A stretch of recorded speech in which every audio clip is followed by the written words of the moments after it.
Hello, welcome back to Surya's cars reviews channel. i20 automatic car కొనాలనుకుంటున్నారా? అయితే ఈ video చూడండి. i20 automatic car drive review నా honest opinion మీతో షేర్ చేసుకుంటాను. ఈ కార్ సిటీ డ్రైవింగ్లో చాలా స్మూత్గా ఉంటుంది. స్టీరింగ్ కూడా చాలా లైట్గా ఉంటుంది. మీరు చూసినట్లయితే నేను చాలా సింగిల్ హ్యాండ్తో దీని స్టీరింగ్ని హ్యాండిల్ చేయగలుగుతున్నాను. వెహికల్ డ్యూయల్ టోన్ కలర్లో ఉంటుంది కాబట్టి మీకు చాలా ఎయిరీగా స్పేషియస్గా అనిపిస్తుంది.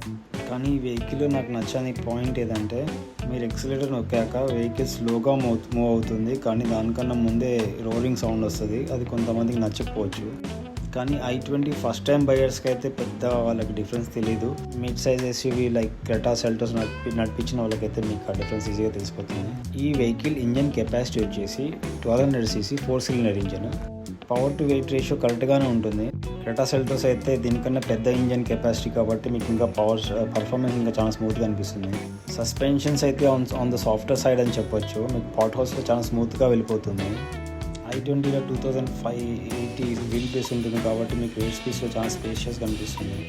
170mm గ్రౌండ్ క్లియరెన్స్ అంటే దాదాపుగా 17 సెంటీమీటర్స్ గ్రౌండ్ క్లియరెన్స్ అని చెప్పుకోవచ్చు. కాబట్టి సిటీలో నా స్పీడ్ బ్రేకర్స్కి, సిటీ ట్రాఫిక్కి బాగుంటుంది. మీరు ముఖ్యంగా గమనించాల్సింది ఏంటంటే, ఈ కార్ యొక్క టర్నింగ్ రేడియస్ చిన్న కార్ కాబట్టి మీకు దీని యొక్క టర్నింగ్ రేడియస్ చాలా షార్ట్గా ఉంటుంది. మీకు చాలా ఈజీగా ఉంటుంది మెన్యూర్ చేయడానికి సిటీలో. ఈ కార్లో ఉన్న గేర్ బాక్స్ని ఇంటెలిజెంట్ వేరియబుల్ ట్రాన్స్మిషన్ అని అంటారు, కానీ కొంతమంది CVT కూడా అంటారు. మీకు లోవర్ RPMస్లో స్లగ్గిష్ అనిపించినా కానీ అరౌండ్ 1500 to 2000 RPM మధ్యలో అయితే మీకు చాలా స్మూత్ అనిపిస్తుంది డ్రైవింగ్. ఈ వెహికల్లో మీకు డ్రాబ్యాక్ ఒకటి కనిపించేది ఏంటంటే, మీరు ఇనీషియల్ ఎక్సిలరేషన్లో మీరు ఎక్సిలేటర్ టచ్ చేశాక మీకు కొంచెం స్లో రెస్పాన్స్ అనిపిస్తుంది. స్టాప్ అండ్ గో ట్రాఫిక్లో మీకు ఆ డిఫరెన్స్ తెలిసిపోతుంది ఈజీగా. వెహికల్ మైలేజ్ మాట్లాడుకోవాలంటే కనుక మీకు సిటీలో maximum 11 to 13 bumper to bumper ట్రాఫిక్లో మీకు 11 to 13 కంటే ఎక్కువ మైలేజ్ ఇవ్వదు. అదే మీరు హైవే ట్రాఫిక్ చూస్తే కనుక మీకు 16 to 18 ఆ రేంజ్లోనే వస్తుంది మైలేజ్. అంతకన్నా ఎక్స్పెక్ట్ చేయకండి. ఈ వీడియోలో నా ఆనెస్ట్ ఒపీనియన్ షేర్ చేస్తున్నాను, కానీ మీరు మీ వెహికల్ డెసిషన్ మీరు ఒకసారి టెస్ట్ డ్రైవ్ చేశాకే తీసుకోండి. ఈ వెహికల్ ఒక పెద్ద బ్యాడ్ వెహికల్ అని చెప్పండి, కానీ ఓవరాల్గా గుడ్ వెహికలే. ఓవరాల్ ప్యాకేజ్ మీరు చూసుకున్నట్లయితే మీరు ఫీచర్స్తో పాటు స్పోర్టీ వెహికల్, పర్ఫార్మెన్స్ కూడా ఓకే.